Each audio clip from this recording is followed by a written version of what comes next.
Alexander, a name synonymous with ambition, with conquest, with the relentless pursuit of glory. From the moment he stepped onto the world stage, he carried with him a dream of a world united under one banner, a world free from the shackles of division. It was a dream born of fire, fueled by the whispers of history and the legacy of his father, Philip II of Macedon. Alexander dreamt of surpassing even the legendary heroes of Greek myth. He would not be simply a king, but the King of Kings, a ruler who would eclipse all who came before him. His eyes burned with an unquenchable thirst for knowledge and a desire to leave an indelible mark on the world. His spirit, tempered by the teachings of Aristotle himself, yearned for challenges worthy of his intellect and his unwavering ambition. His journey began with a whisper, a murmur of discontent among the Greek city-states, yearning for freedom from Persian rule. Alexander, with the spirit of his father and the blessings of the gods, saw an opportunity. He would unite the Greeks, not through diplomacy or treaties, but through the might of his armies and the strength of his will. This was no mere campaign of conquest, it was a crusade, a glorious struggle to forge a new world order. He would not be deterred, he would not be swayed. He was Alexander, and destiny awaited. From the moment his armies crossed the Hellespont, a narrow strait separating Europe and Asia, Alexander's name became synonymous with victory. He moved with the speed of a coursing river, his armies sweeping aside all opposition. The Persian Empire, vast and mighty, soon learned to tremble at the mere mention of his name. At Granicus River, he faced the might of the Persian satraps. Their cavalry, resplendent in their armor, charged with the fury of a desert storm. But Alexander, a master tactician, outmaneuvered them, his companion cavalry, the elite force of the Macedonian army, crushing their ranks. Then came Issus, a narrow coastal plain where Darius III, the Persian king, awaited with an army that stretched as far as the eye could see.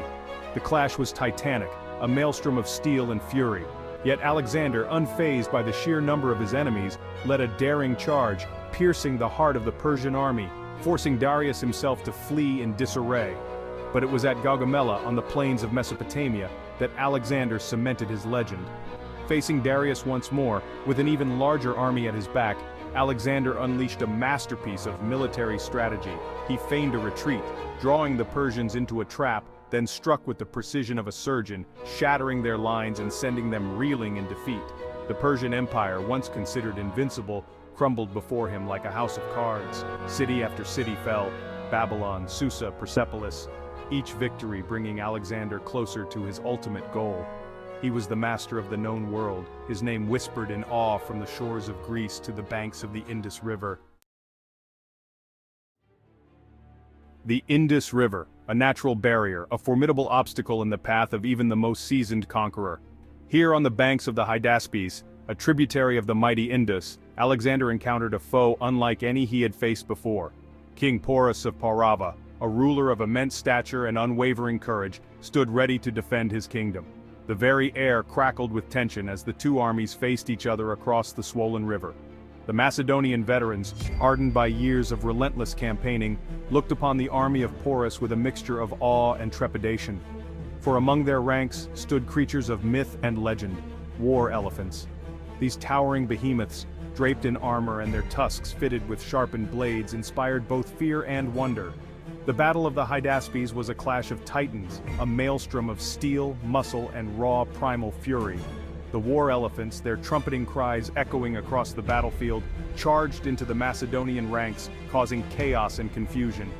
The Macedonian infantry, disciplined and well-trained though they were, struggled to hold their ground against these living, battering rams. Yet, Alexander, ever the master tactician, had anticipated this threat.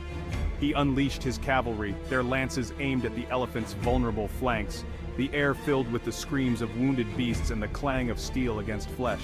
The battle raged for hours, a brutal dance of death and destruction. Finally, as the sun began to set, casting long shadows across the blood-soaked battlefield, victory, hard-won and costly, belonged to Alexander. Porus, wounded but unbroken, was captured and brought before the Macedonian king. Impressed by his enemy's courage and dignity, Alexander, in a gesture of respect, returned his kingdom and made him an ally. The victory at the Hydaspes marked a turning point in Alexander's conquests. It was a triumph, yes, but one bought at a terrible price.